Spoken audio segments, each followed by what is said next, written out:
Muito bem, senhoras e senhores, sejam muito bem-vindos a mais uma aula sobre biomecânica. Na aula de hoje, nós vamos conversar sobre biomecânica do quadril, articulação coxo-femoral, uma das articulações mais importantes do corpo humano, com diversas funções, mas a principal dela pela locomoção e suporte do peso corporal.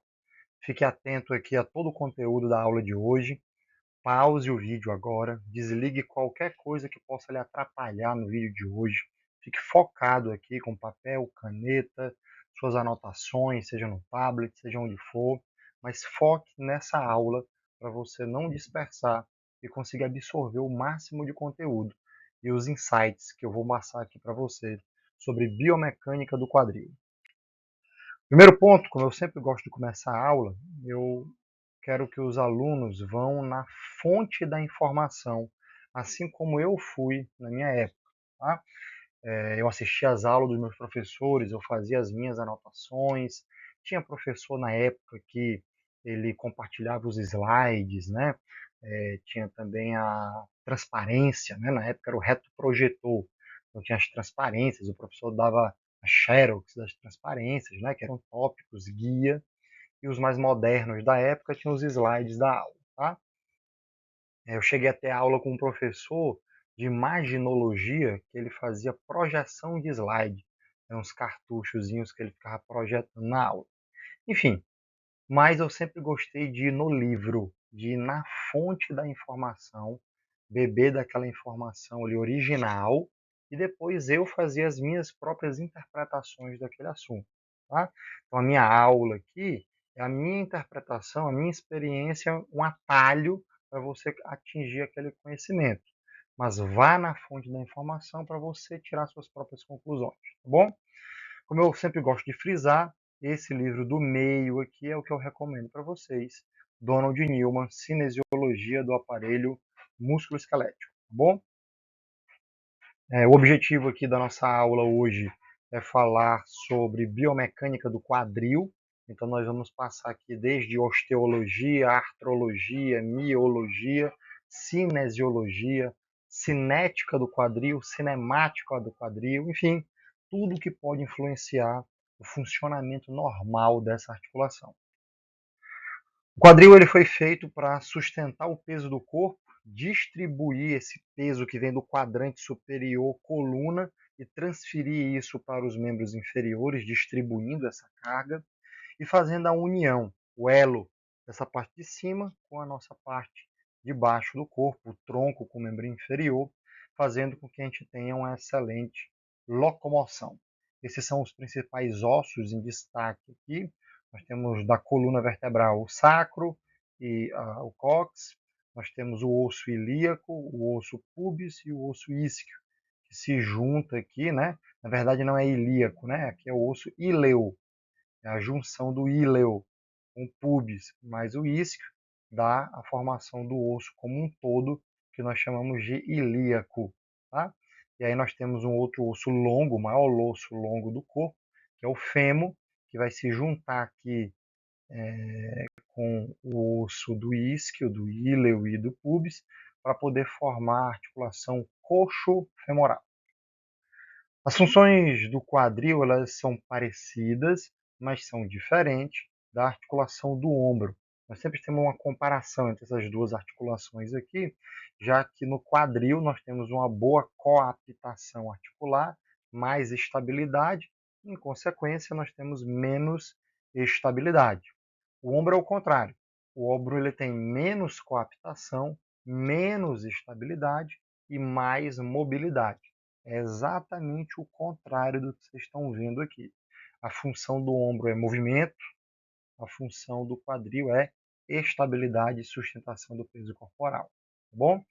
Nas atividades de vida diária, o quadril ele funciona praticamente em cadeia cinética fechada, com o peso do corpo em cima da articulação. É por isso que as principais lesões de quadril elas envolvem sobrecarga.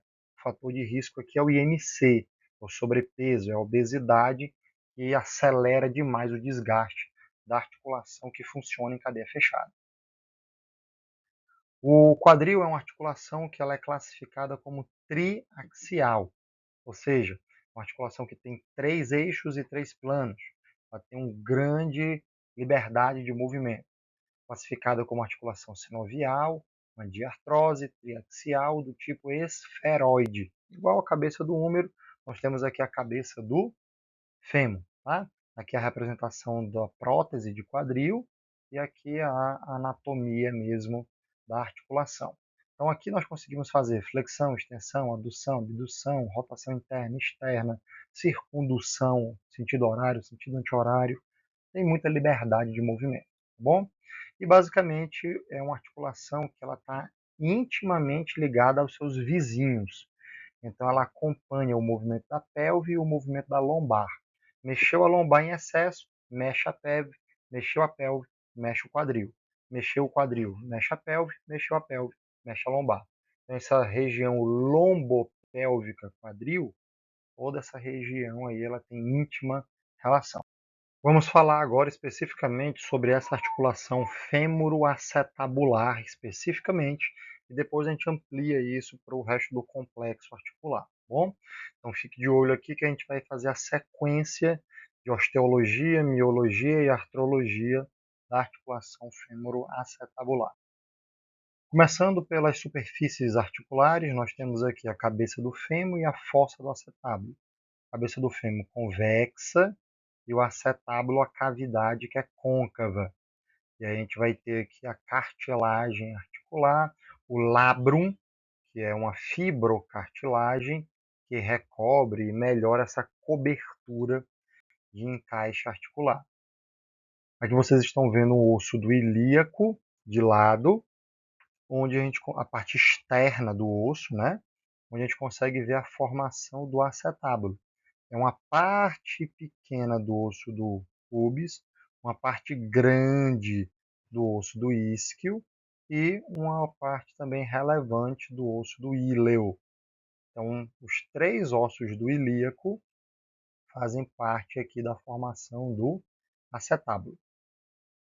O acetábulo ele tem uma projeção, ou seja, o bordo do acetábulo ele é projetado para frente, para dentro, para cima da cabeça do fêmur, por uma fibrocartilagem chamada lábio ou labrum do acetábulo.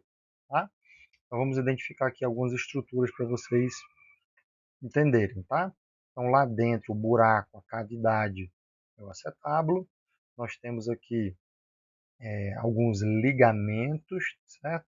Ligamento transverso do acetábulo, ligamento cartilaginoso de teres, e nós temos aqui em cima, ó, tudo isso que está circundando aqui, é o que nós chamamos de labrum. Então, um ligamento aqui chamado ileofemoral, tem o ligamento do reto femoral, tem a espinha ilíaca antero-inferior, que é a origem do músculo reto femoral, né, que é o tendão do reto femoral, tem essa incisura aqui, ó. Aí depois tem a espinha ilíaca antero-superior, que é aqui onde eu estou mostrando no laser. Lá embaixo, onde a gente senta, é a tuberosidade esquiática.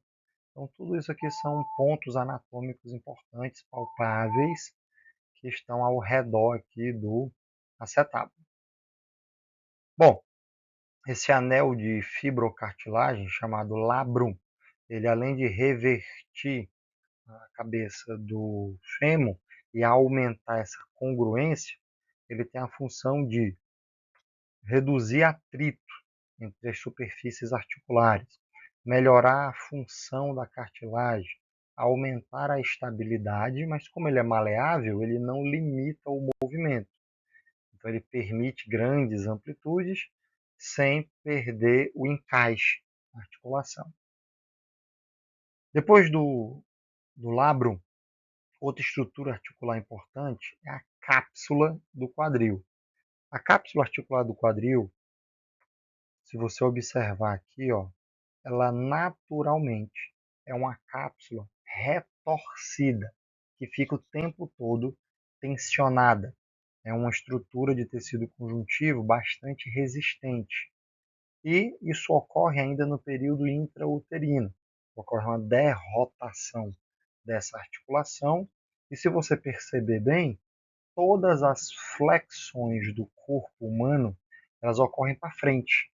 Flexão da cabeça, flexão do tronco, flexão do ombro, flexão do cotovelo, flexão do punho.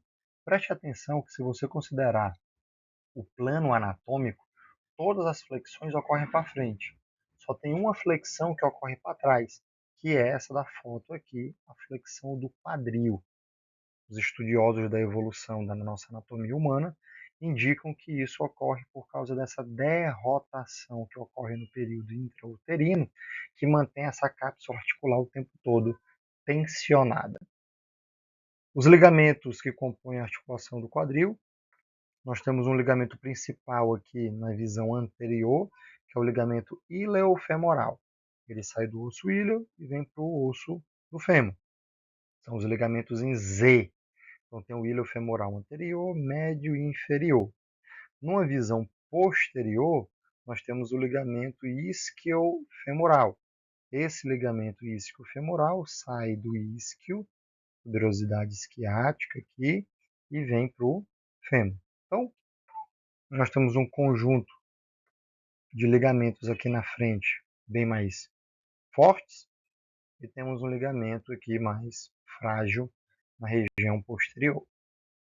Além dos ligamentos ileofemorais aqui na frente, ó, retorcidos, como se eles estivessem fazendo um desenho de um Z, conhecido como ligamento Z. Nós temos também aqui no pubis o ligamento pubofemoral, o ligamento que sai do ramo púbico e vai para o fêmur. Esses outros que eu desenhei aqui, eles saem do íleo e vão para o fêmur. Então nós temos aqui esses feixes de ligamento anteriores. Na parte de trás, na visão posterior, nós temos esse ligamento que sai mais próximo aqui, ó, da região da tuberosidade isquiática, ó, bem nessa emenda, e vem para o fêmur. Tá? Então é o ligamento que nós chamamos ele de ligamento isquiofemoral. Sai do trocânter, vem para a tuberosidade isquiática. Essa é a representação em desenho, né?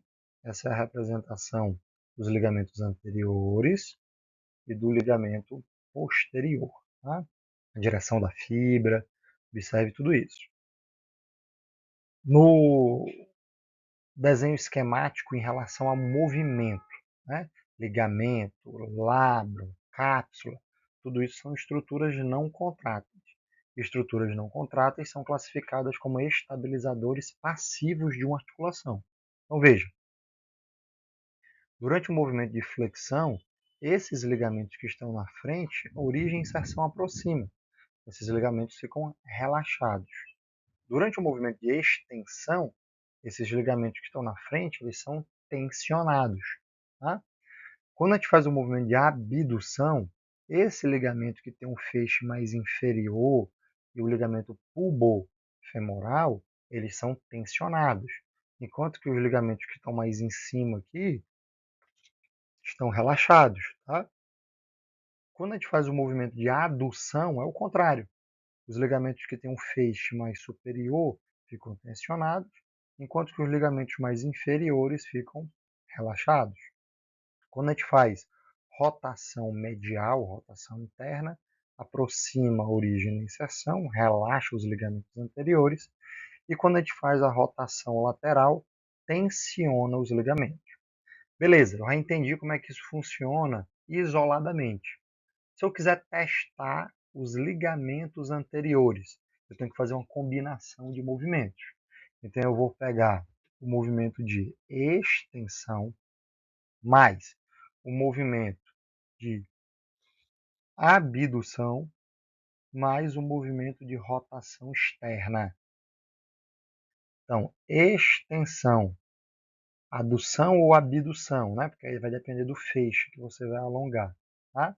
Mais rotação externa é o que mais vai tensionar os ligamentos anteriores. Então, se eu deixar ele na posição neutra e fizer só a extensão que tensiona tudo, e só a rotação lateral que tensiona tudo, a soma da extensão com rotação externa é o que vai garantir maior tensão dos ligamentos anteriores do quadril. Tá? Então, quando a gente junta aqui a cápsula articular mais os ligamentos, nós temos então aqui uma disposição de fibras justificada da evolução humana de quadrúpede para bípede. Então, esses ligamentos no quadrúpede eles são bem encurtados e para poder permitir a posição bípede, você tem que sair de uma posição de flexão de quadril para uma posição de extensão do quadril e assumir a posição ortostática. Então, esses ligamentos tiveram que evoluir junto, tiveram que adaptar junto, permitindo mais flexibilidade para poder permitir esse movimento de extensão. Tá? Postura ortostática, que é a extensão, os ligamentos estão tensionados, e postura de flexão, esses ligamentos estão relaxados. Então, se eu quero relaxar um ligamento do quadril, eu tenho que botar flexão no quadril.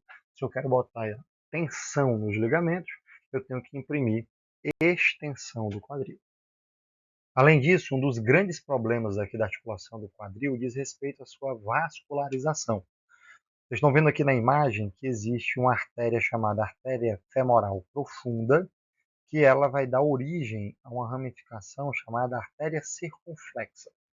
Essa artéria circunflexa é responsável pela vascularização tanto do colo, mas principalmente da cabeça do fêmur. Existem algumas patologias chamadas necrose avascular da cabeça femoral, Legg-Pert-Calves, que essa vascularização ela é comprometida. Imagine uma queda que tem fratura do colo do fêmur ou fratura da cabeça do fêmur. Imagine que toda essa vascularização aqui ela vai ser comprometida. Então, esses ramos arteriais aqui, eles podem estar lesionados numa situação ou de fratura ou de patologia, que geralmente tem um fator genético importante. Tá? Dentro da biomecânica, nós estudamos muito a posição estática do quadril para compreender como essa inclinação do fêmur e esse encaixe dele no acetábulo pode determinar o alinhamento do membro inferior. O eixo do membro inferior ele é predominantemente determinado por esse encaixe e por essa angulação. Nós chamamos isso de posição anatômica. Esse primeiro ângulo que nós vamos estudar é o ângulo de inclinação. É o pescoço do quadril. É o quanto que o colo do fêmur, o pescoço do fêmur, ele é projetado para encaixar a cabeça do fêmur no acetábulo. O normal é ter um ângulo de inclinação em torno de 125 graus. Algumas pessoas têm isso mais fechado e nós chamamos isso de coxa-vara. Isso automaticamente vai dar uma pelve mais larga e um joelho valgo, ao contrário. E nós temos pessoas longilíneas que têm uma coxa valga.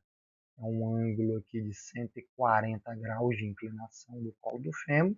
A pessoa vai ter uma pelve mais estreita e um joelho varo, ao contrário. Preste atenção. A coxa vara, mais ou menos em torno ali de 125 graus, esse ângulo que eu vou desenhar aqui para vocês, ó, essa angulação em torno de 125 graus, ela é o normal. Se for menos do que 125 graus, nós então teremos uma coxa vara. Uma coxa vara significa uma pelve larga, um fêmur mais inclinado e, portanto, um joelho valgo. O apelido disso aqui é zambeta. Uma perna zambeta significa joelho batendo com joelho. Tá? Nós temos, então, uma queda do ilíaco homolateral, né? Então, a pelve ela cai homolateral. Nós temos a tendência a ter um membro inferior mais curto, porque a perna está mais torta. A distância do ilíaco e do trocânter maior do fêmur ela é reduzida. E ocorre uma limitação para a abdução do quadril. Isso confere uma melhor estabilidade articular, então o encaixe da cabeça do fêmur vai ser bem mais acertado no acetábulo, e isso provoca um sinal de Trendelenburg, porque você acaba reduzindo o braço de alavanca do glúteo médio, dos músculos abdutores do quadril. A coxa valga é exatamente o contrário, já expliquei para vocês várias vezes. Em biomecânica, você aprende uma coisa, tudo ao contrário é a outra, é o antagonista. Tá? O que seria uma coxa valga? Uma coxa valga é um ângulo de inclinação maior que 120 graus. São as pessoas que têm um formato de corpo longilíneo. Então vai ser uma perna mais reta, mais alinhada, digamos assim. Né? Ocorre uma elevação do ilíaco, né? A pelve sobe em vez de descer, o membro inferior fica aparentemente mais longo, tem uma redução aqui da adução do quadril, ocorre, portanto, um estresse da banda iliotibial, uma bursite trocantérica, e a distância da cabeça do fêmur para o trocânter maior, ela está diminuída, fica mais próxima a cabeça do fêmur do trocânter maior. Tá? Isso diminui o braço de alavanca dos abdutores e, portanto, você tem uma tendência natural à fraqueza dessa musculatura e um sinal de Trendelenburg positivo. Tá? Nós chamamos isso aqui de joelho cambota, o joelho que é valgo, varou. Coxa valga, joelho varou. Bom, além do ângulo de inclinação, existe outro ângulo, que é o ângulo de torção do colo do fêmur. No ângulo de torção, você vai perceber que o ângulo do quadril de entrada ele não está perpendicular, 90 graus. Ele faz uma entrada meio que na diagonal na cabeça do fêmur no acetábulo. Tanto é que o normal é a gente ter uma região anterior da cabeça do fêmur descoberta pelo acetábulo. A parte da frente da cabeça da cabeça do fêmur, ela não tem total cobertura do acetábulo. Por quê? Porque ele não encaixa 90 graus, ele encaixa na diagonal. Então essa parte da frente fica descoberta. Tá? Só que nós podemos ter esse ângulo maior ou esse ângulo menor. Então tem menos cobertura do acetábulo ou tem muita cobertura do acetábulo. Ou ele está totalmente desencaixado ou ele está totalmente encaixado. Tá? Então vamos ver aqui. Ó. Nessa foto B, vocês estão vendo aqui, vocês estão vendo a entrada da cabeça do fêmur no normal que a gente espera que aconteça. Tá? O que seria o ângulo normal de entrada do colo do fêmur no acetábulo? E aqui vocês estão observando quando ocorre uma antiversão da cabeça femoral e aqui uma retroversão da cabeça femoral. Preste atenção para você não errar isso, tá? Essa angulação de anteversão excessiva, ela empurra a cabeça do fêmur para frente. Então está aqui o acetábulo. Ó. O acetábulo tem cobertura atrás, no centro, mas aí ó, toda essa parte aqui fica descoberta. Então fica a cabeça do fêmur descoberta pelo acetábulo. No caso da retroversão é o contrário. Você tem um encaixe quase que em 90 graus lá da cabeça do fêmur. Então você tem menor área sendo descoberta. O ponto de contato, de atrito da superfície articular, ele fica mais para trás no acetábulo, enquanto que na antiversão pélvica, isso fica bem lá na ponta, bem lá na frente. Tá? Na foto A, vocês estão visualizando aqui o contorno clareado do joelho versus o contorno em escuro, em cinza, do fêmur. Tá? Então, nós temos aqui a cabeça do fêmur, o colo do fêmur e o trocânter maior. Em branco, lá embaixo, claro, nós temos o contorno do côndilo do fêmur, medial e lateral, e esse côndilo sendo contornado, e aí as imagens estão sobrepostas, tá certo? Então você tem aqui o eixo da cabeça e do pescoço, e você tem o eixo dos côndilos femorais. Então ocorre um ângulo de torção. O quadril que está lá em cima, ele não está na mesma angulação do joelho que está aqui embaixo. O quadril ele está levemente anterior, à frente do joelho. Tá? Se a gente sobrepor quadril e joelho, é essa imagem aqui de cima, que eu estou circulando aqui com laser point, que vocês vão visualizar. Tá bom? Então, o que seria a antiversão da cabeça do fêmur? A antiversão é quando nós temos uma cabeça do fêmur mais anterior, mais deslizada, à frente, e tem muito espaço para essa cabeça do fêmur fazer o movimento de deslizamento posterior, ou seja, permite muita amplitude de rotação interna.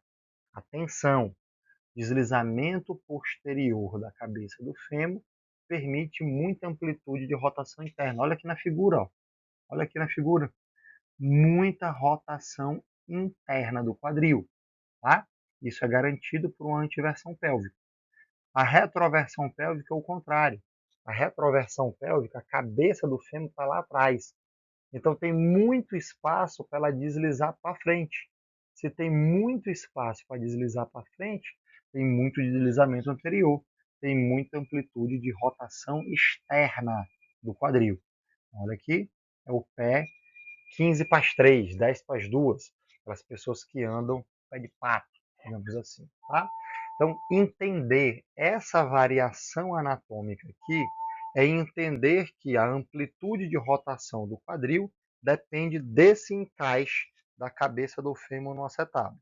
O normal é um pouco da cabeça ficar descoberta. Se tiver muita torção, fica muita cabeça do fêmur descoberta.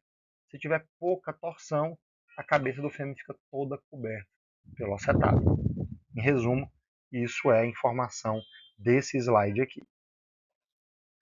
A nossa posição anatômica saindo de quadrúpede para bípede, ela aconteceu graças à evolução do quadril.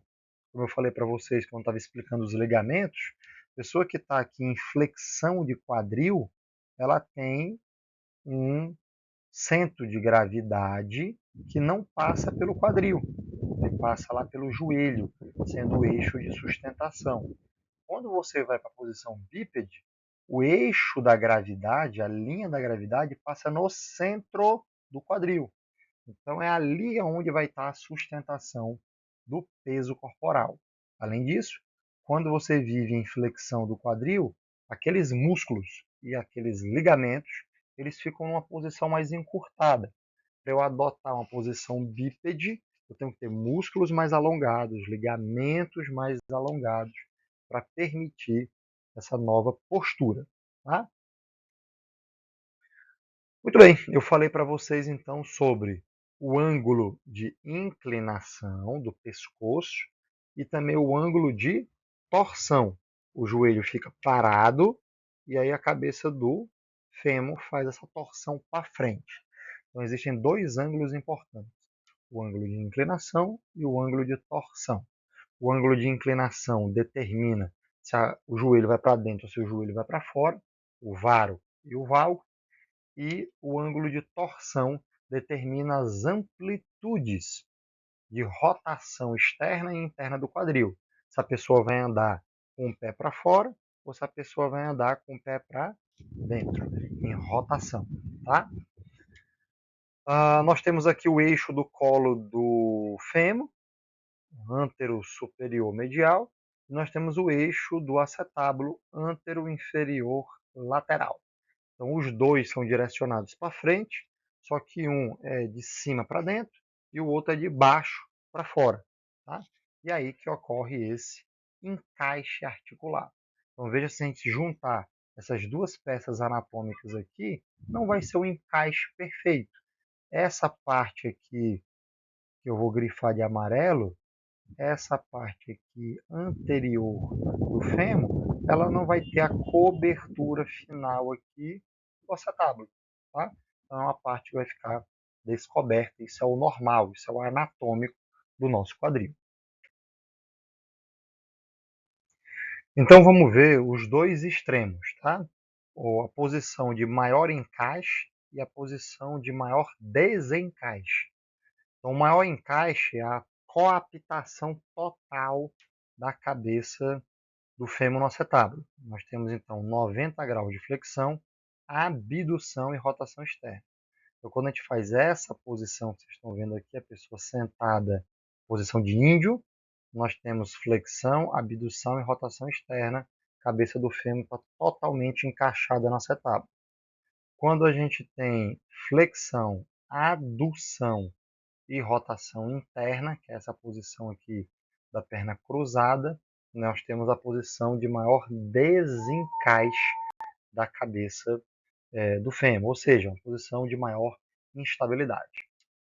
Agora nós vamos estudar sobre a cinemática do quadril, ou seja, quais são os movimentos que ocorrem nessa articulação e o que acontece com as estruturas quando esse movimento ocorre. Tá? Então vamos ver todos os movimentos do quadril agora. Começando pela cadeia cinética aberta, nós temos um movimento no plano sagital, chamado flexão e extensão. Nós temos cerca de 120 até 140 graus de flexão. 120 talvez seja uma flexão mais pura, né? Para chegar em 140, 100 e tanto, tem que ter ajuda da pelve, da lombar para isso acontecer. Tá? E a extensão, né, a hiperextensão, algo em torno aqui de 20 graus. Tá?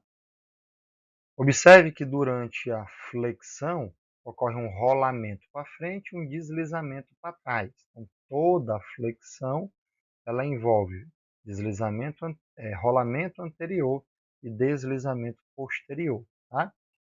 Aqui, vocês estão vendo uma flexão com 90 graus de amplitude, porque o joelho está esticado, suficiência passiva, e aqui vocês estão vendo uma flexão de quadril de 120 graus, é uma amplitude maior, porque o joelho aqui está dobrado, então permite uma amplitude maior. Tá? Essa talvez seja a posição de maior flexão do quadril, tá? Na posição acocoradas, agachada, abraçando as pernas. Tá? A flexão passiva chega lá até 140, 145 graus de flexão, com a ajuda da pelve e da lombar. E nós temos aqui uma flexão em que a gente tem flexão da coluna, né, da coluna lombar, mais a retroversão pélvica, mais a flexão do quadril. Então você somou tudo, né? Você somou a flexão da lombar com a flexão da pelve com a flexão do quadril. A extensão é o contrário, né? Então na extensão nós vamos ter um rolamento para trás e um deslizamento para frente, com a perna totalmente estendida, algo em torno de 20 graus, com o joelho fletido, algo em torno de 10 graus, por causa da insuficiência passiva. Nós podemos fazer esse movimento de extensão passiva simplesmente fletindo o lado contralateral, né? Então, se você faz uma flexão de um lado e você projeta o corpo para frente, automaticamente você gera uma hiperextensão no lado oposto. Tá? E se você somar essa extensão ou hiperextensão do quadril, mais uma antiversão pélvica, mais uma extensão da lombar em hiperlordose, você chega ali até uns 30 graus de hiperextensão no máximo. Tá? E agora os movimentos do plano frontal. Aqui vocês estão vendo a abdução 40 graus e a adução 25 graus. A abdução é um rolamento para fora, com deslizamento para dentro, e a adução é um rolamento para dentro, com deslizamento para fora. Na abdução, nós temos então a abertura, o afastamento do fêmur com relação à linha média do corpo, tá?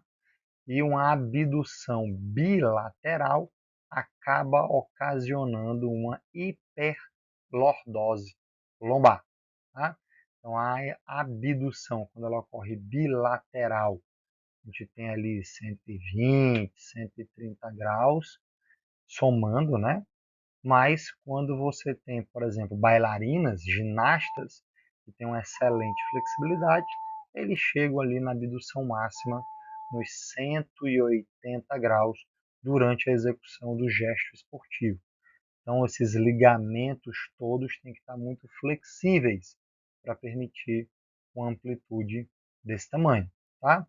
Lembrando que a abdução, quando ela ocorre de maneira unilateral, a pelve acompanha o movimento subindo, então a abdução faz uma elevação da pelve e ao mesmo tempo faz uma inclinação homolateral da coluna lombar.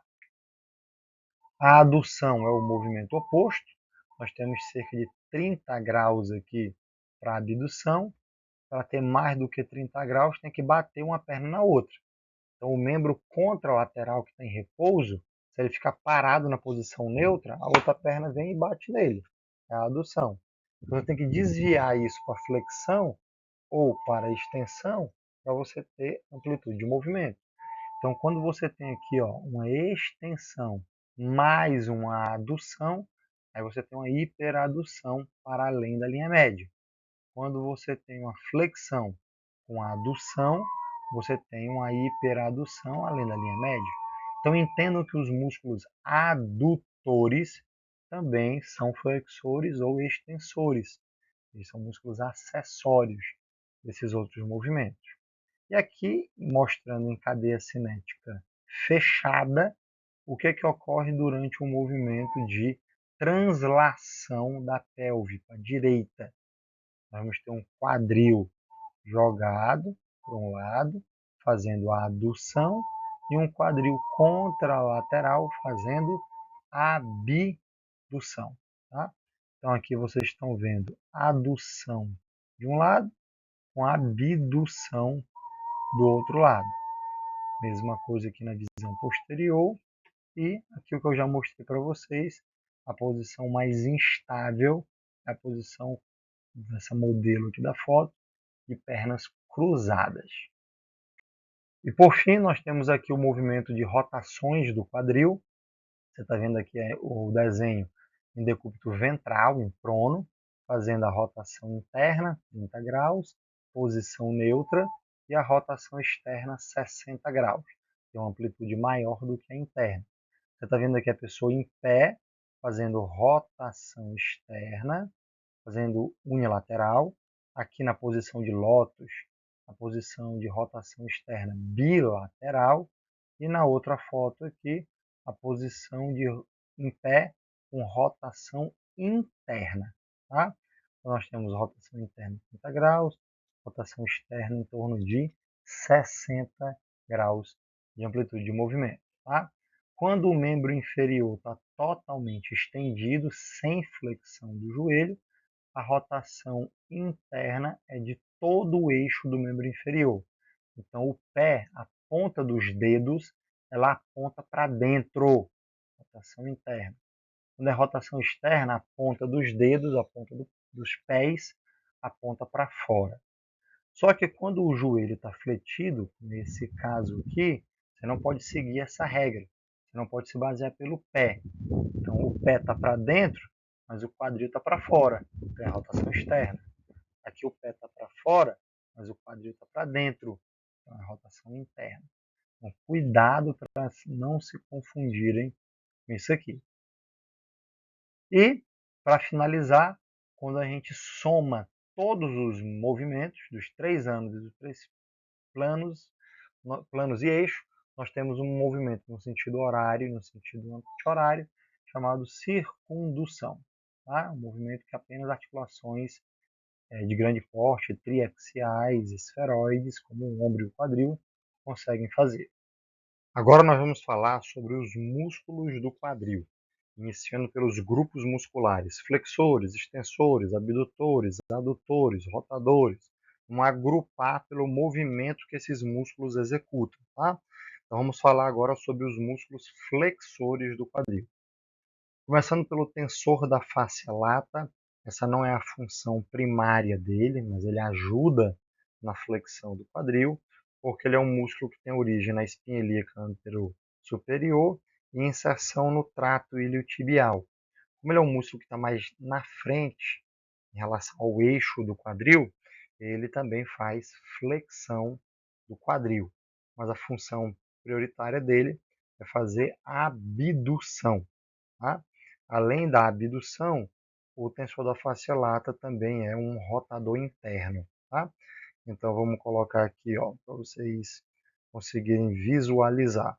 Além da flexão, ele faz abdução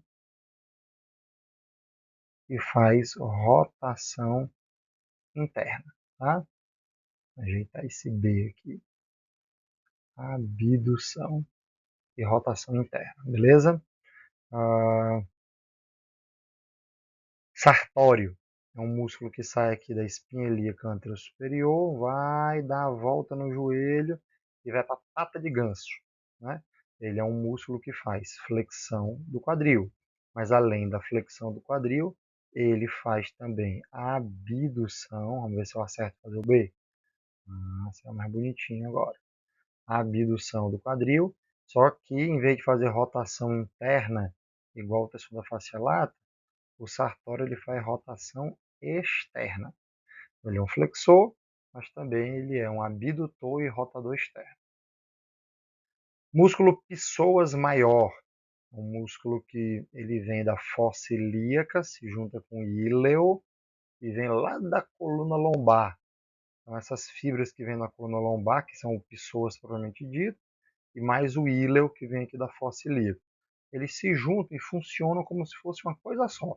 Eles funcionam como se fosse um músculo só. Mas, falando especificamente aqui do psoas maior, ele sai lá da coluna vertebral e vai se inserir no trocânter menor do fêmur. Ele faz então essa flexão e aí ele ajuda na abdução, ajuda também na rotação externa do quadril. Tá? Aí vocês viram lá o psoas maior vindo da coluna, ele se junta com o ilíaco, eles formam um músculo só, com um tendão, vem para o trocânter menor, já disse que eles são flexores, abdutores e rotadores externos do quadril. Tá? Agora o reto femoral, ele é um músculo biarticular, tá tanto no joelho como no quadril, a gente presta mais atenção no reto femoral lá no joelho, mas ele tem uma função importante aqui no quadril, como ele está na espinha ilíaca antero inferior, e aí ele também é um importante flexor do quadril. Tá? E ele se insere lá na tuberosidade anterior da tíbia, como o resto do quadríceps, tá bom? Bom, esses são os músculos flexores do quadril, são os músculos que eu acabei de falar para vocês, que além da flexão, eles fazem abdução e rotação interna.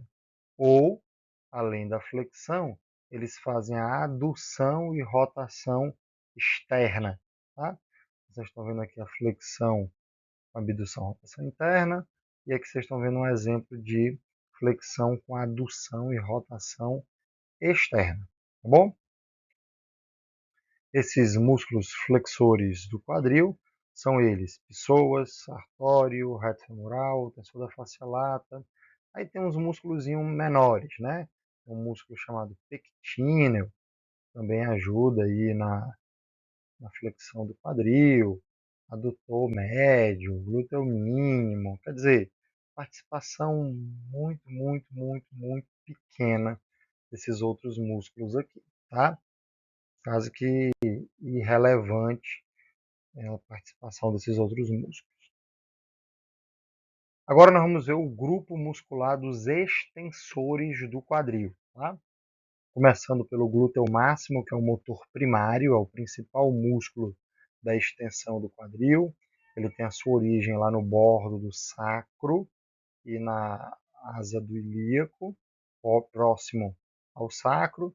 ele está atrás, né? E aí ele vai dar uma volta por trás, passa pela lateral e vai quase que lá para frente do fêmur, né? Mas é mais na lateral do fêmur. Essa região que vocês estão vendo aqui, ó, é um prolongamento do trocânter lateral que fica na região lateral do fêmur, né? Então ele tem essa origem aí no que a gente chama de linha glútea posterior, a junção aqui quase que do sacro com o ilíaco, nessa região de trás, e se insere lá na linha áspera do fêmur. Esse músculo ele é o principal extensor do quadril. Quem ajuda muito o glúteo máximo é o músculo chamado isquios tibiais, que é o bíceps femoral, semimembranoso e semitendinoso. Então, falando primeiro do bíceps femoral, nós temos uma porção curta, que ela é monoarticular, está só no joelho fazendo flexão, e temos essa porção longa, que ela é biarticular, ela faz extensão do quadril com flexão do joelho. Então, essa porção longa aqui é que nos interessa para a extensão do quadril. Todos os isquios tibiais são da tuberosidade isquiática e o bíceps femoral ele vem para a cabeça da fíbula. Essa é a inserção dele. Semimembranoso, ele sai da tuberosidade isquiática e vai para essa região posterior do platô da tíbia, né? Ele passa pelo côndilo medial e vai para o platô medial da tíbia. E ele faz também a extensão do quadril com a flexão do joelho.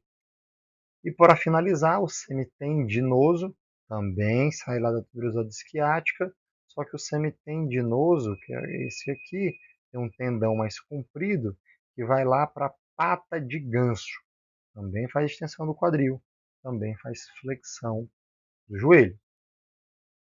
Esses são os músculos extensores do quadril, o glúteo máximo principalmente, e os isquios tibiais. Tá? Então a gente pode ter extensão com abdução ou extensão com adução, depende do vetor de força. O glúteo máximo é um músculo que faz extensão com abdução. O bíceps femoral faz extensão com abdução, mas a dupla semimembranoso e semitendinoso, eles tendem mais à adução, fazer a extensão com a adução, tá bom? Os músculos extensores do quadril, eles também são músculos importantes na estabilização da pelve, no sentido do plano sagital, no sentido anteroposterior, porque esses músculos eles provocam tensionamento dos ligamentos anteriores do fêmur. Nós vimos que qualquer posição ortostática bípede que tem extensão do quadril, ela provoca tensionamento dos ligamentos anteriores do quadril, tá? Vocês estão vendo aqui, ó, o corpo humano aqui sendo representado pelo IT, isquios tibiais, que fazem essa extensão do quadril, o glúteo máximo aqui também fazendo essa extensão do quadril. Portanto, nós estamos falando de músculos que fazem retroversão pélvica. Fazer extensão do quadril é fazer a retroversão pélvica. E agora nós vamos falar sobre os músculos abdutores do quadril. Começando pelo glúteo médio, né? O glúteo máximo faz abdução, só que ele está lá na extensão, né? E o glúteo médio também faz a abdução do quadril. O glúteo médio ele está aqui na asa do ilíaco e se insere no trocânter maior do fêmur. O glúteo mínimo, que está por baixo do glúteo médio, está profundo ao glúteo médio, também está na asa do ilíaco, também está no trocânter menor, só que com um tamanho menor. Tá? Também faz a abdução do quadril. Os músculos abdutores, portanto, é o glúteo máximo, o glúteo médio, o glúteo mínimo e o tensor da fáscia lata. Esses são os principais músculos da abdução do quadril. O glúteo médio, o abdutor, o glúteo mínimo e o tensor da fáscia lata, eles também são abdutores, Só que esses dois aqui, tanto o glúteo mínimo como o tensor da fáscia lata, são músculos que estão ligados à rotação interna do quadril, fazem abdução com rotação interna. Já o glúteo médio, ele faz abdução com rotação externa, grande diferença, tá? E o glúteo máximo também, ele faz abdução com rotação externa, tá bom? Vamos para frente, vamos falar sobre os músculos abdutores do quadril. Esses músculos que estão mais na frente são abdutores com flexão, e esses músculos que estão atrás são abdutores com... Desculpa, a frente está aqui, tá? O tensor da face lata está aqui, ó. Então, esses que estão na frente fazem abdução com flexão, e glúteo médio, glúteo máximo e piramidal, que são abdutores que estão mais atrás, eles fazem abdução com extensão. Portanto, os músculos abdutores do quadril, numa comparação, eles funcionam como se fosse o deltoide do quadril.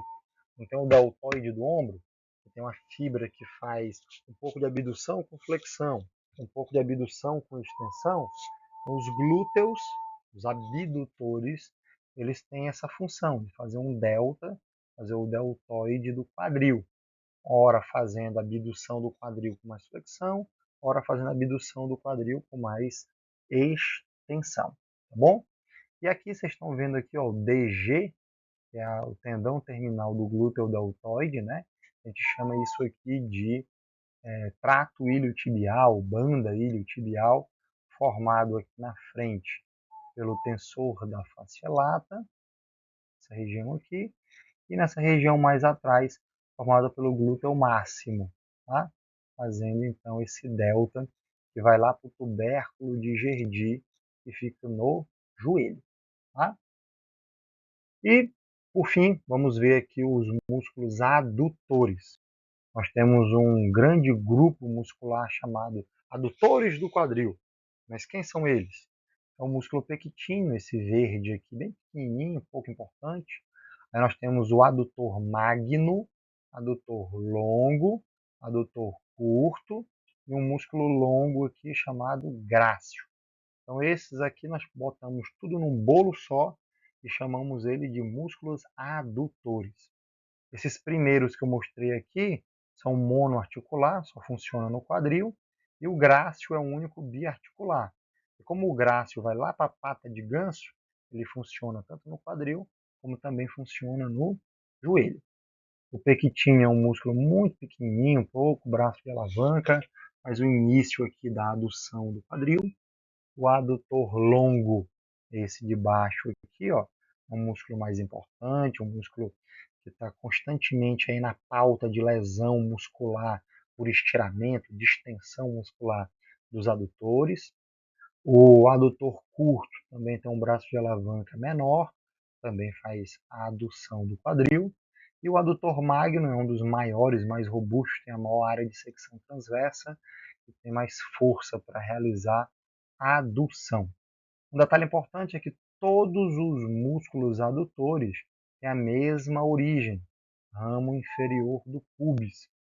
Como os isquiotibiais todos saem da tuberosidade isquiática, todos os adutores saem do pubis. Tá? Então, é um ponto de origem, de inserção em comum entre essa musculatura.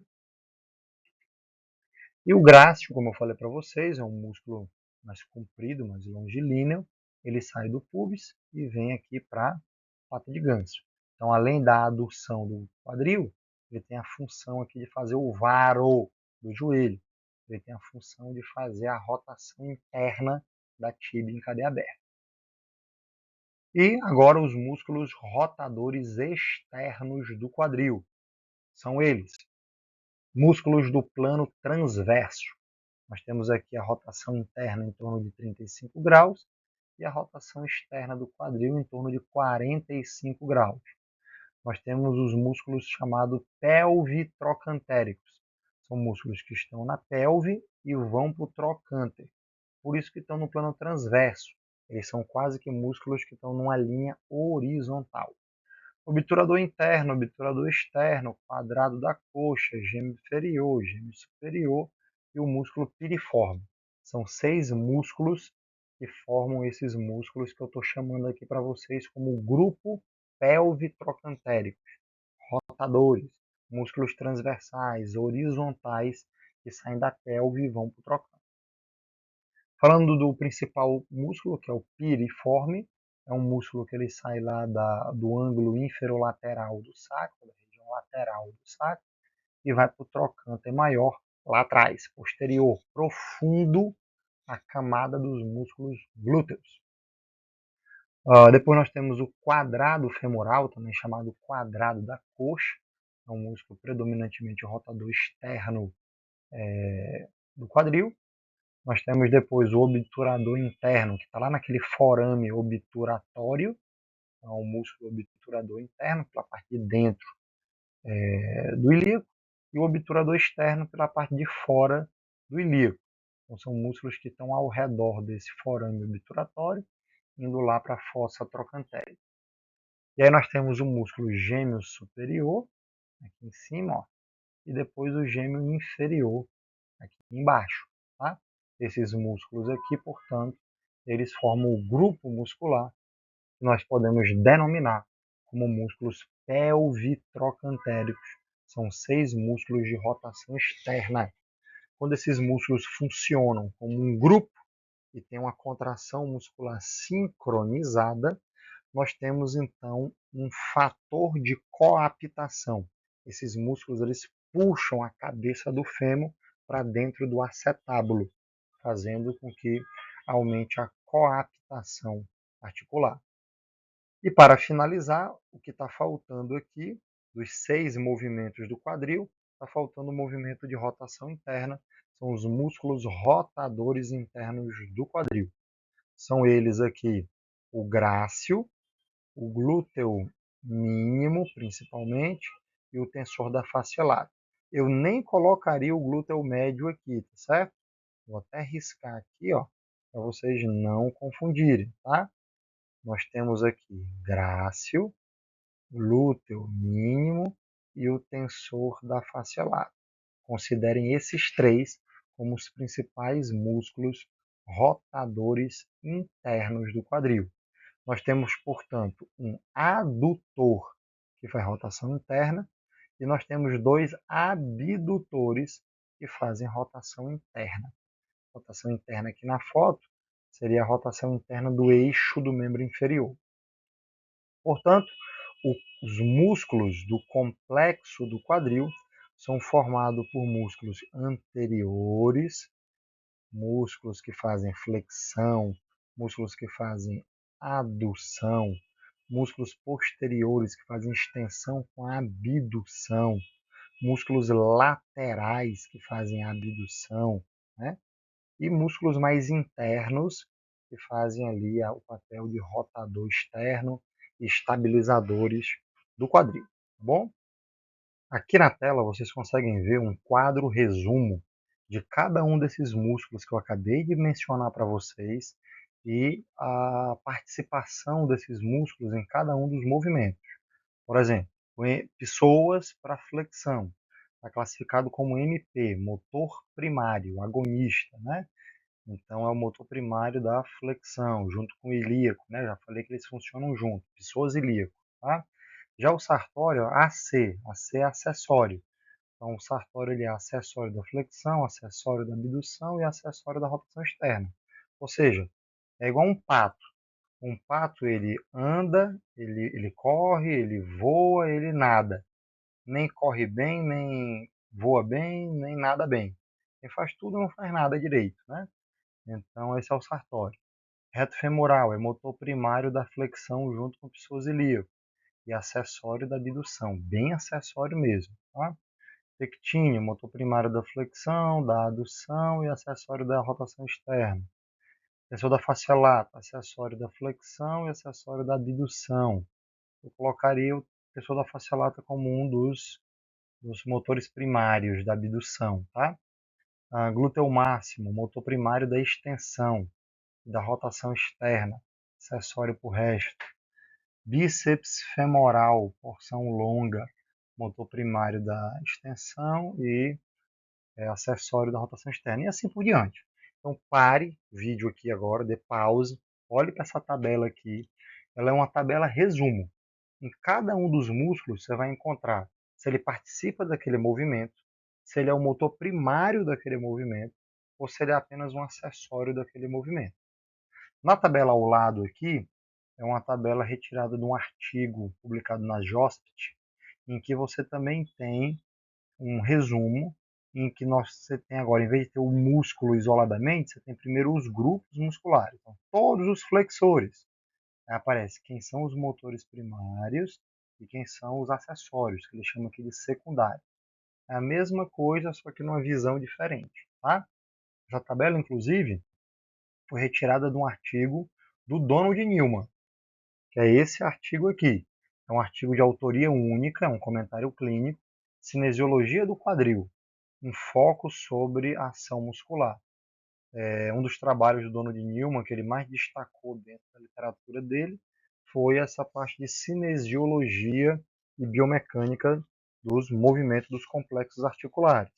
Aqui ele detalha, por exemplo, quando o músculo age isoladamente e quando o músculo age em conjunto. Quando um músculo que ele, por exemplo, é flexor, ele inverte o papel e passa a ser um extensor. Como é que isso acontece? Ele muda a posição, muda a amplitude, muda a direção da fibra muscular para que a ação do músculo seja alterada. Então, nesse breve comentário que ele fez aqui, ó, embora grandes destaques tenham sido dados nos últimos décadas, há ainda muito a ser aprendido sobre como os músculos do quadril agem isoladamente e especialmente em conjunto, em grupos. As ações musculares são atualmente melhor compreendidas quando ativadas a partir da posição anatômica. Ou seja, a partir da posição anatômica, eu sei que o peitoral é um músculo flexor. Mas e se eu não estiver na posição anatômica?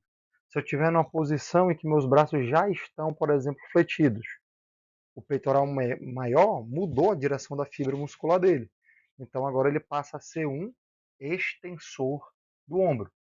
No quadril isso ocorre muito, porque nós temos a posição anatômica bípede ortostática, em que o quadril está numa posição de neutra para extensão. Né? E quando esse quadril está fletido a 90 graus, aqueles rotadores continuam sendo rotadores? Aqueles abdutores continuam sendo abdutores? Em posição anatômica eles têm uma função. Mas e quando o quadril não está naquela posição anatômica? O que e como isso muda? Então, o que é necessário, embora seja um grande entendimento? É entender as ações e as forças dos músculos a partir de posições diferentes da posição anatômica. Esse é o grande desafio e é o que ele deu foco nesse artigo aqui, que eu vou colocar à disposição de vocês para a leitura. Essa é uma das figuras do artigo, tá?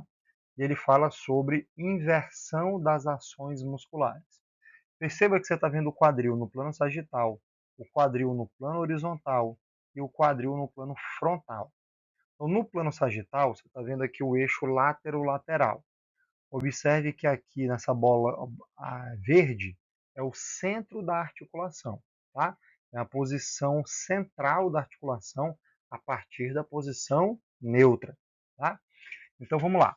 Essas setas que estão aqui contínuas são músculos da região anterior do corpo. E essas setas que estão pontilhadas aqui são os músculos da região posterior do corpo. Então aqui embaixo no eixo X, você tem aqui uma régua, uma escala, que está mensurada aqui, ó, de 5 centímetros para frente, 5 centímetros para trás. E aqui você tem no Y um eixo superior e inferior. Então você tem aqui 10 centímetros para superior e 10 centímetros para inferior. Então vamos dividir esses quadrantes aqui. Vamos pegar o primeiro, glúteo médio. Você tem aqui a inserção do glúteo médio e o vetor de força que o glúteo médio está aplicando aqui. Tá? glúteo mínimo está mais na região anterior, à frente do centro da articulação. É por isso que o glúteo mínimo ele é um flexor de quadril e não um extensor, como os outros glúteos, né? É por isso que o glúteo máximo e o glúteo médio ele está mais para extensão do que para flexão, tá? Aqui estão os isquios tibiais, ó. Aqui está também o adutor magno. O adutor magno ele está relativamente posterior ao centro da articulação. Então ele faz adução com extensão, diferente do adutor longo, do adutor curto, do grácil, que são músculos que estão à frente do centro da articulação. Então são músculos que fazem adução com flexão, tá? Isso muda completamente o entendimento de como aquele vetor de força do músculo ele realiza determinado movimento. Observe aqui no plano horizontal, pra gente, aqui no sagital eu vi flexão e extensão. Observe aqui agora no plano horizontal para a gente ver os rotadores no plano horizontal, tá? Então você está vendo o quadril de cima. Então está aqui o centro da articulação. Quem está à frente do centro da articulação, aqui está pontilhado. E quem está atrás do centro da articulação, aqui na figura está com a seta contínua. Você tem aqui todos os músculos pelvitrocantéricos, né? Você tem aqui quadrado femoral, gêmeo superior, gêmeo inferior, obturador interno, obturador externo, glúteo máximo, piriforme, glúteo médio. Então, todos os pelvitrocantéricos, mais o glúteo máximo, mais o glúteo médio, estão aqui. São eles, portanto, os rotadores externos. Aí, quando você vai para frente, você tem adutor curto, adutor longo, pectíneo.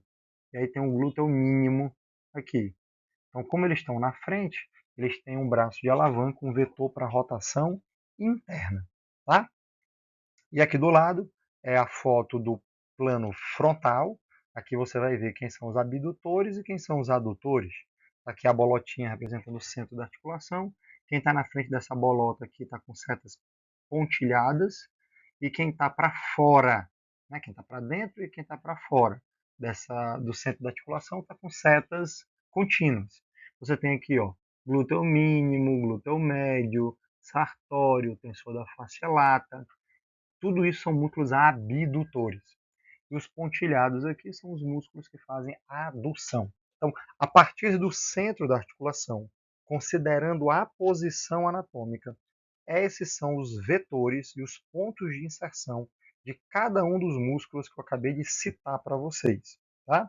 Agora imagine que você está analisando sem estar na posição anatômica. Preste atenção.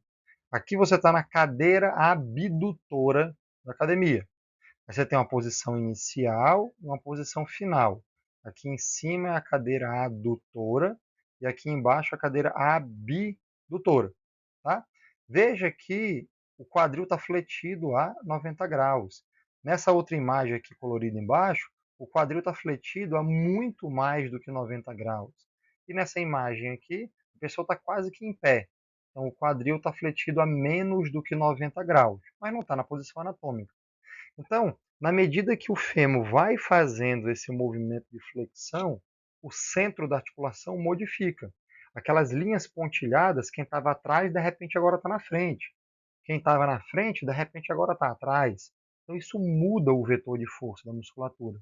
Isso é o que o Donald Newman chama de inversão da ação muscular. Os músculos adutores do quadril, representados aqui pelo adutor magno, adutor curto, adutor longo e pelo grácil, eles representam bem esse espectro para a gente entender, de flexão e extensão. O adutor magno, na posição anatômica, ele é mais posterior, então ele faz adução com extensão. O adutor curto e o adutor longo e o grácil, eles são mais anteriores ao centro da articulação. Então, eles fazem adução com flexão. Então, você tem aqui esse leque, ó, em que você tem uma camada profunda, uma camada média e uma camada superficial. Na camada superficial, você tem pectíneo, adutor longo, grácil. Depois você tem adutor curto e lá dentro você vai ter o adutor magno, tá? E com cada um dos pontos de inserção desses músculos. Um mais próximo do púbis, outro mais longe da síntese púbica, tá bom? Isso numa relação para o centro, uma relação de leque para o centro da articulação do quadril. Então veja que nessa imagem você tem um indivíduo que está com a perna direita fletida. E a partir dessa flexão ele vai fazer uma extensão. Quem é que vai ajudar a fazer essa extensão? É o adutor magno, que já está lá atrás, ele ficou mais atrás ainda. E agora, o adutor longo, porque o adutor longo, ele na posição anatômica fica na frente do quadril. Mas aqui eu não estou na posição anatômica, estou na posição fletida do quadril. Então, o vetor de força do adutor longo, em vez de ser anterior, ele passa a ser um vetor posterior. Então, em vez de ser um flexor, o adutor longo agora passa a ser um extensor do quadril. Isso é muito importante ser compreendido. Aí agora essa perna direita que estava fletida, agora ela está estendida. Ela fez a extensão. E agora na próxima passada, na próxima corrida, ela que está toda estendida, essa perna vai ter que fazer a flexão. Só que agora ela está estendida. O adutor longo, que estava atrás, voltou a ficar na frente de novo, do centro da articulação. Então lá vai de novo o adutor longo contrair, agora para ajudar a flexão do quadril. Então veja que aqui, para fazer a extensão, foi o adutor magno e o adutor longo ajudando. Aqui, para fazer a flexão, foi o reto femoral e o adutor longo ajudando. Então ele não relaxa, ele está sempre em contração muscular por causa dessa inversão do papel, tá bom? Então é um exemplo do adutor longo como um extensor do quadril e depois um exemplo do adutor longo como um flexor do quadril, tá bom? Esse aqui foi um post que eu fiz lá no Instagram, na época em que nós publicamos aquele artigo científico falando sobre o fortalecimento dos adutores versus os abdutores na dor patelofemoral. Tá?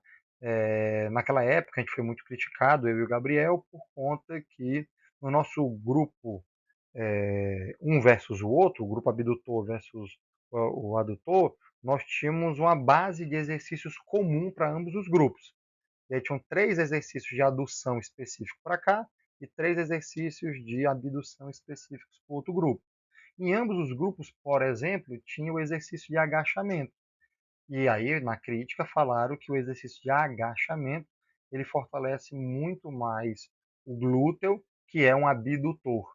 E esqueceram que os adutores também têm papel importante durante o agachamento.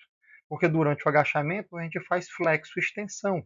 E vocês acabaram de ver que o adutor magno é um extensor do quadril e que também o adutor longo pode atuar como extensor do quadril. Então, o agachamento ele ativa com certeza o músculo glúteo máximo, mas também ativa o adutor magno e ativa também o adutor longo. Então, essa crítica, ela, do ponto de vista biomecânico, ela é infundada. Tá? E tem outros estudos de eletromiografia também que fazem essa análise de recrutamento e ativação muscular. Outro ponto fundamental para entender aqui a biomecânica do quadril é compreender como a pelve e o quadril se equilibram para manter a estabilidade transversal da pelve. Então, o quadril, a coxa femoral, é importante para manter esse equilíbrio transversal da pelve. Então, observe que aqui você está vendo o vetor de força dos músculos adutores indo em direção ao pubis. E aqui você está vendo a seta indicando o vetor dos músculos abdutores. Tá? Veja que o vetor dos adutores é bem maior, né? Mais comprido, enquanto que o vetor dos abdutores ele é menor. Tá? Aqui você está visualizando uma pessoa fazendo um movimento na posição neutra, mantendo a postura bípede na posição neutra. Aqui a pessoa está colocando o peso do corpo todo na perna direita. A perna direita entra em adução, portanto ela ativa os adutores desse lado, e do lado oposto os abdutores. Tá? Mesma coisa que quando você coloca o peso do corpo na outra perna. Tá? Você ativa a musculatura que está fazendo a adução e você ativa a musculatura contralateral que está fazendo a abdução. Isso tudo para quê? Isso tudo para manter o centro de gravidade projetado dentro da base de apoio. Para fazer esse deslocamento lateral da pelve, você acaba gerando uma força de varô no joelho. Então, quando você desloca o peso do corpo para uma perna, você coloca o peso do corpo deslocando o seu quadril de lado, você está nesse mesmo lado provocando um joelho varo. Então, descansar o peso do corpo numa única perna força o compartimento medial do joelho. Você força o quadril direito e o compartimento medial do joelho direito, tá? Então, por exemplo, nessa imagem aqui, 1.131, vamos imaginar que a pessoa está de frente aqui, tá? Então, esse aqui é o lado esquerdo, ele está jogando peso do corpo do lado esquerdo. Então, está forçando aqui em adução esse membro e esse joelho em varo, tá? Você abre esse compartimento. Aqui vocês vão conseguir compreender, visualizando essa imagem, como os vetores e braços de alavanca mantêm o equilíbrio da pelve, para a pelve não cair no plano frontal. Observe que aqui são os músculos abdutores, origem e inserção. Esse ponto até o centro do quadril é o braço de alavanca do músculo. Já aqui, essa seta vermelha é o peso do corpo que cai central na pelve. Então, dessa reta do peso corporal até o centro do quadril, você tem uma alavanca do peso corporal. Veja que o tamanho da alavanca B é maior do que o tamanho da alavanca A. Então, o braço de alavanca do músculo abdutor é menor do que o braço de alavanca do peso corporal. Isso significa que nós estamos com a bioalavanca em desequilíbrio. Esse pobre desse abdutor aqui vai ter que trabalhar muito para conseguir manter essa balança equilibrada, cerca de 3 vezes mais. Então, nós temos uma força de reação articular no quadril, você pisa no chão, o chão devolve isso.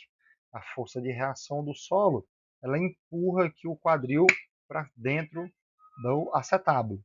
E você tem uma força de abdução do quadril, feita pelos abdutores.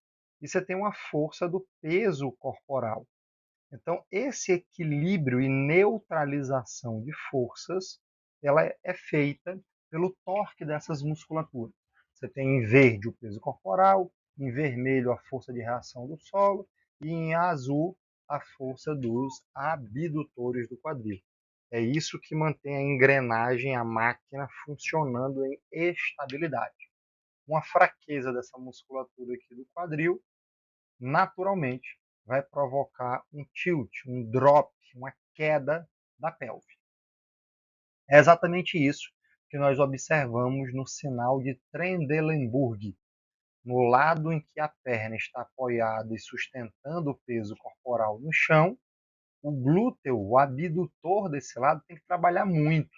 O glúteo médio desse lado tem que trabalhar muito para manter o outro lado nivelado. Se esse glúteo não trabalhar, o outro lado vai cair. Então, sempre é a contração do músculo do lado do apoio, do peso corporal, para não deixar o lado oposto cair. Tem uma queda da pelve. Tá?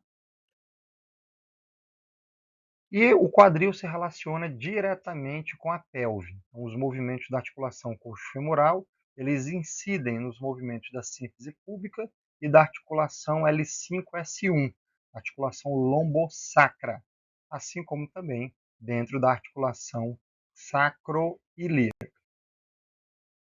Os movimentos da pelve em relação ao quadril, eles mudam de acordo com a cadeia cinética do movimento. Se for cadeia cinética fechada, coluna, pelve, quadril se comporta de uma maneira. Se for cadeia aberta, coluna, pelve, quadril se comporta de outra maneira. Tá? Em cadeia fechada, eu estou com o peso do corpo no chão Então, eu vou movimentar a coluna, que mexe a pelve, que mexe o quadril. Então, visualizem aqui, por exemplo, a foto A. Na foto A, nós estamos visualizando o movimento de anteversão e na foto B, o movimento de retroversão. Então, quando os dois ilíacos vão para frente, anteversão da pelve, e quando os dois ilíacos vão para trás, retroversão da pelve. Na foto C, de frente, você está vendo aqui o ilíaco direito subindo, enquanto que o ilíaco esquerdo está descendo. Um está indo para cima, o outro para baixo. Isso causa um movimento de inclinação da coluna lombar. Quando uma pelve sobe, você causa uma inclinação lá na coluna lombar. Tá? E na letra D, você está vendo o movimento de rotação. Esse movimento de rotação faz com que um quadril vá para frente e o outro quadril fique mais atrás. Esse movimento de rotação da pelve causa também rotação da coluna que acompanha o movimento. Então é fundamental entender como é que a ação de um músculo age no quadril, repercute numa pelve e repercute numa lombar, e vice-versa. Tá? Vamos ver aqui, por exemplo, os músculos eretores da coluna. Eles estão no sacro e vão para a lombar. Esses músculos eles fazem o que nós chamamos de extensão lombar. Esses músculos fazem um tilt anterior, uma anteversão pélvica. E uma anteversão pélvica faz com que diminua o ângulo de flexão do quadril. Ou seja, você acaba fazendo uma flexão de quadril. Então, você fez uma extensão da coluna lombar, junto com uma antiversão pélvica, junto com uma flexão do quadril. Vamos ver o contrário agora. Vamos ver agora os músculos retoabdominais. Esses músculos da parede abdominal que estão no pubis, quando contraem, eles puxam o pubis para cima e, portanto, fazem uma retroversão pélvica. Os glúteos e os isquiotibiais estão na tuberosidade isquiática aqui, puxa a tuberosidade isquiática para baixo, também faz retroversão pélvica. E isso caracteriza, então, um tilt posterior. Os dois ilíacos vão para trás. Então, observem, eretor da coluna, ilho psoas e sartório são músculos que promovem um tilt anterior. Tilt anterior, anteversão pélvica, é acompanhado de hiperlordose lombar. Já aqui nós estamos vendo que reto abdominal, oblíquo externo, glúteo máximo e isquiotibiais fazem tilt posterior, retroversão pélvica. Isso causa uma retificação da curva lombar, que é compreendida como flexão da coluna lombar, enquanto que o quadril adota uma posição mais estendida. Ativação normal dos músculos durante a flexão do quadril. Então, você está deitado e vai começar a fazer uma flexão do quadril. Quem faz isso é o psoas, o reto abdominal e o reto femoral. É eles que causam esse movimento. Agora veja um padrão em desequilíbrio desse acoplamento muscular. Por exemplo, uma fraqueza do reto do abdômen. Vocês viram que o reto do abdômen tem que funcionar aqui. E se o reto do abdômen estiver fraco, o que vai acontecer? Na hora que você fizer um esforço para a flexão do quadril, haverá uma compensação da pelve fazendo um tilt anterior, uma anteversão pélvica. Preste atenção. O normal é a foto aqui de cima. Eu faço uma flexão do quadril com a minha pelve neutra. Quem é que mantém ela nessa posição neutra? O reto do abdômen forte. E se eu tiver um reto do abdômen fraco, na hora que eu for fazer o esforço de flexão, o reto femoral, que está aqui na espinha ilíaca anterior, vai contrair e vai puxar essa espinha anterior para frente, fazendo então o que nós chamamos de antiversão pélvica, aumentando a lordose lombar. Isso causa uma sobrecarga na coluna lombar. Então, esse aqui é o quadro resumo da sinergia entre os movimentos do quadril, da pelve e da coluna lombar. Aqui na primeira coluna você consegue ver os movimentos da pelve correspondentes com o movimento da coluna lombar. correspondentes com o movimento do quadril direito e esquerdo.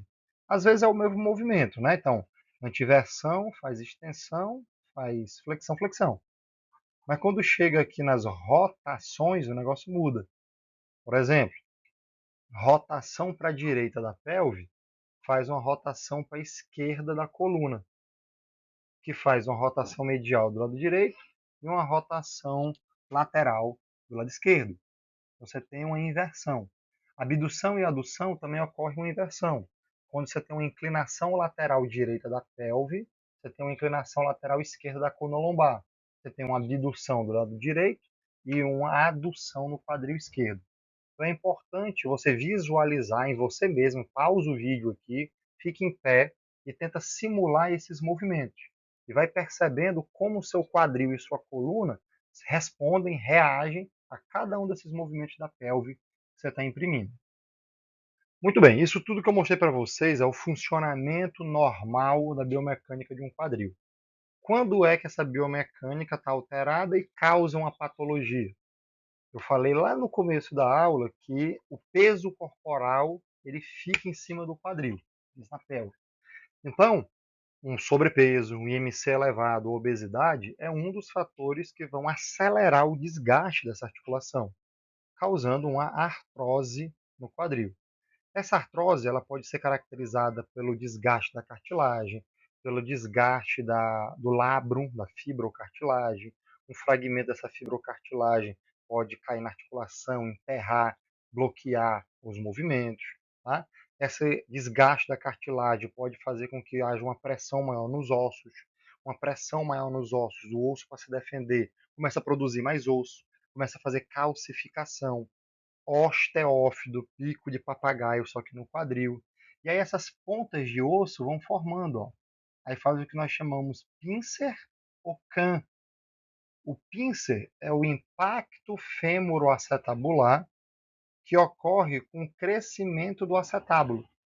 E o can é o impacto fêmuro-acetabular que ocorre com calcificação da cabeça ou do colo do fêmur.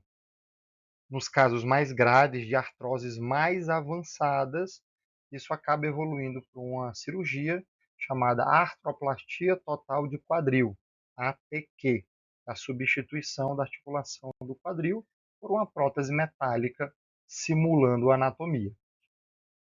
Outro problema bem comum diz respeito àquele equilíbrio transversal que eu expliquei para vocês. O braço de alavanca do abdutor é curto, o braço do peso corporal é grande. Então a tendência é sempre ter uma queda da pelve. O abdutor tem que trabalhar muito para poder manter aquela pelve equilibrada. Se houver uma fraqueza do abdutor, se houver um encurtamento do trato iliotibial, tudo isso pode causar uma compressão nas estruturas que estão aqui inseridas no trocânter maior. Isso pode causar uma tendinite do glúteo médio, tendinite de glúteo mínimo ou uma bursite trocantérica. São as três patologias mais comuns que caracterizam a dor lateral do quadril, também conhecida também como ressalto, né? Síndrome do ressalto do quadril, causa um atrito e inflamação nessa região. O outro problema comum do quadril se chama síndrome do piriforme. É um dos músculos pelvitrocantéricos que nós estudamos na aula de hoje, que fazem rotação externa do quadril. O problema é a anatomia dele. Ele passa vizinho ao famoso nervo ciático. Então, um piriforme encurtado, contraturado, com ponto gatilho, pode comprimir a passagem do nervo ciático. Compressão de nervo causa sintoma neural. Então, a pessoa pode ter uma dor na região glútea, uma dor irradiada para a região posterior da coxa, pode simular uma ciatalgia, pode simular uma dor ciática, mas predominantemente localizada nessa região posterolateral do quadril, que é onde se formam os pontos gatilhos do piriforme. Outro problema, hipermobilidade.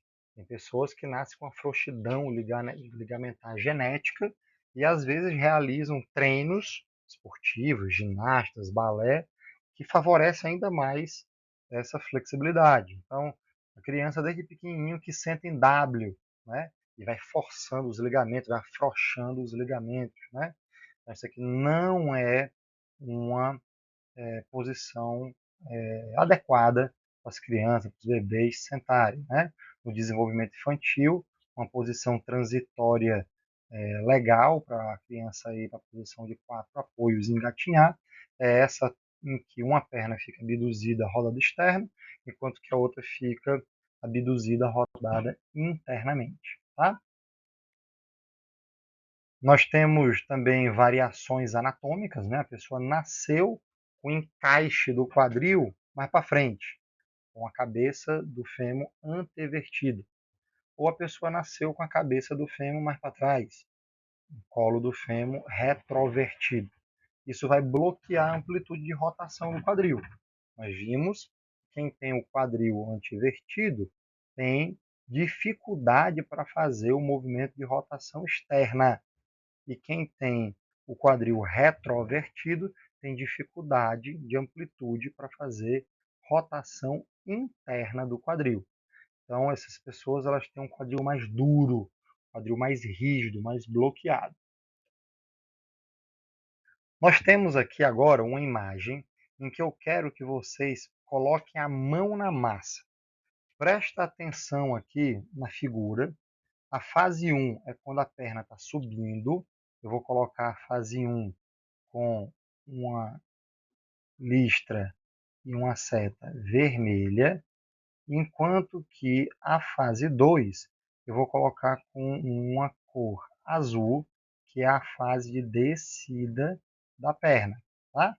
Então me responda a seguinte pergunta: decúbito lateral, essa pessoa na subida está fazendo qual movimento? Responde isso. Quais articulações estão movimentando? É só a abdução do quadril que ela está fazendo aqui? O que está acontecendo na pelve? O que está acontecendo na coluna lombar? Tendências devido às forças externas. Qual é a força externa aqui? Eu vou colocar de laranja. Laranja não, amarelo. Não, amarelo não, verde. A força externa aqui, gente, se chama gravidade. A força G.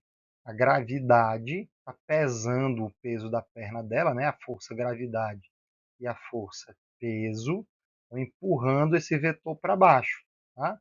Então, a tendência durante a subida é a gravidade funcionar como uma resistência ao movimento de abdução, tá? Eu vou colocar aqui para vocês entenderem e visualizarem, tá? Aqui na subida é a abdução. E aqui a gravidade está fazendo uma resistência. Já a articulação observada é a articulação do quadril, a articulação da pelve e a articulação da coluna lombar.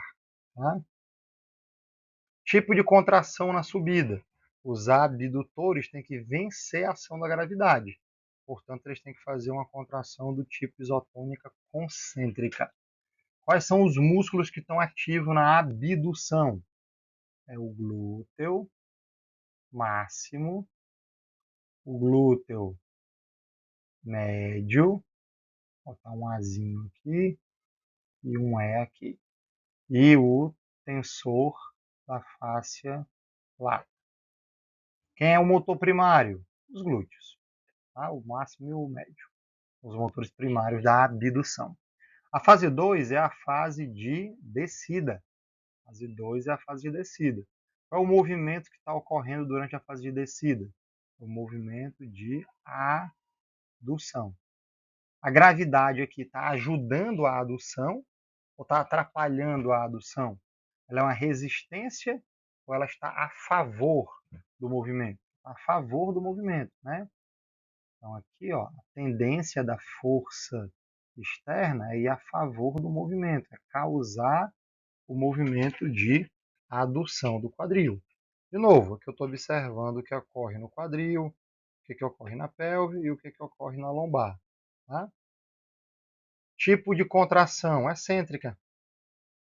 os abdutores, eles subiram, né? Esses mesmos músculos aqui, ó, eles subiram e eles mantêm a contração para frear a queda do movimento. Senão a perna cai de uma vez, tá? Então, durante a volta, a gravidade e o peso vai empurrando com força para baixo e os abdutores excentricamente vão controlando o movimento. Então, quem faz isso são os mesmos músculos. Não muda essa musculatura. Deu para entender o racional? Vamos ver o que ocorre aqui na pelve, durante a abdução, na fase de subida. Essa pelve, ela sobe, ela faz uma elevação da pelve. O que essa lombar faz durante a abdução do quadril? Essa lombar, ela faz uma inclinação homolateral. Agora, isso aqui durante a subida, né? Durante a abdução. E ocorre o contrário durante a adução. Durante a adução, vou colocar de verde aqui. Durante a adução, a pelve, a perna vai cair, então a pelve aqui, ela vai baixar, vai descer. E a coluna vai fazer o movimento de inclinação contralateral, do lado oposto, o lado que está aqui embaixo. Tá? Basicamente é isso. Mão na massa. Eu quero que vocês peguem essa figura aqui, e eu quero que vocês simulem outros movimentos. Fase de subida, o que acontece? Fase de descida, o que acontece? Aqui eu fiz para abdução. Imagine esse boneco aqui de frente, levantando a perna reta aqui de frente. Preenche o quadro. Olha esses outros 5 exercícios aqui. Pausa o vídeo aqui agora e tenta preencher o quadro. Depois dá o play aqui no vídeo para pegar a resposta. Tá? Então essa foto a foto A é a abdução. É igual que a gente estava vendo na foto anterior. Só que lá a perna estava toda reta, aqui o joelho está fletido. Lá a resistência era só a gravidade e o peso da perna. Aqui tem um elástico aqui fazendo mais resistência ainda. Tá? Na foto B, você está vendo aqui a pessoa fazendo uma elevação pélvica unilateral. Então, vamos analisar esse quadril do lado esquerdo, que está apoiado aqui no chão. Tá? Você está vendo aqui o glúteo e o glúteo médio trabalharem bastante. Tá? Na C, você está vendo a extensão do quadril, a hiperextensão do quadril com o joelho estendido. E aqui a extensão do quadril com o joelho fletido. O que muda de uma para outra? E aqui a pessoa está em pé, com um elástico aqui entre as pernas, fazendo marcha lateral, andando de lado. Analisem o quadril do lado que está fazendo a abdução, tá bom? E agora, relembrando o famoso Isaac Newton, forças e reações, ações e reações, nós temos aqui então a explicação para a balança de equilíbrio do plano frontal do quadril. Tá? Nós temos então uma força atuando como peso, empurrando essa pelve para baixo para ela cair, e temos que ter uma reação para manter esse nivelamento pélvico. Como é que isso funciona?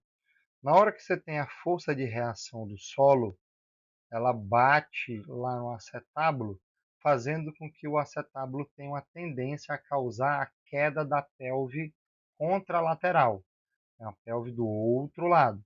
Para isso não acontecer, o músculo abdutor do lado da força de reação do solo tem que contrair para manter esse equilíbrio. Tá?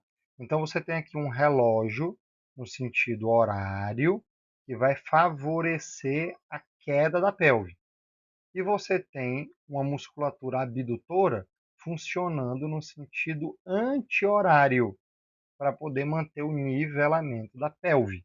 Tá? Então, HAF é a força abdutora do quadril, vezes a distância. Distância é o braço de alavanca do músculo para o centro do quadril. Já o torque externo, que vocês estão vendo aqui, no sentido horário, é a força do peso corporal vezes D1, que aqui na figura está representado como o braço de alavanca da força peso. Se vocês colocarem isso tudo numa equação matemática, tentando equilibrar a força que o abdutor tem que fazer vezes o braço de alavanca é igual à força do peso corporal vezes o braço de alavanca, você consegue calcular o quanto de força esse glúteo, esse abdutor, precisa para manter no mínimo o sistema equilibrado e não haver queda da pelve. Sinal de Trendelenburg, eu já expliquei para vocês, ocorre quando o músculo glúteo abdutor está fraco. Então ele não vai conseguir manter aquela balança equilibrada e naturalmente vai ocorrer uma queda da pelve contralateral à perna de apoio. Muito bem, pessoal, chegamos ao fim de mais uma videoaula, aula sobre biomecânica do quadril. Tem muito conteúdo aqui, um conteúdo rico para vocês. Deixem suas dúvidas, suas perguntas todas aqui. Eu e minha equipe teremos o maior prazer em responder e esclarecer todas as suas dúvidas, beleza? Até o nosso próximo assunto e tchau. E para você que ficou até o final do vídeo, lembre de nos ajudar curtindo esse vídeo, compartilhando com algum colega de turma que você acha que está estudando biomecânica, que precisa estudar biomecânica, alguém que você acha que vai se favorecer absorvendo esse conteúdo, tendo acesso a esse conteúdo aqui. Compartilha, segue, toca no sininho e nos acompanha aqui para receber mais conteúdos sobre biomecânica e fisioterapia. Valeu, galera, um grande abraço, até o nosso próximo assunto e tchau!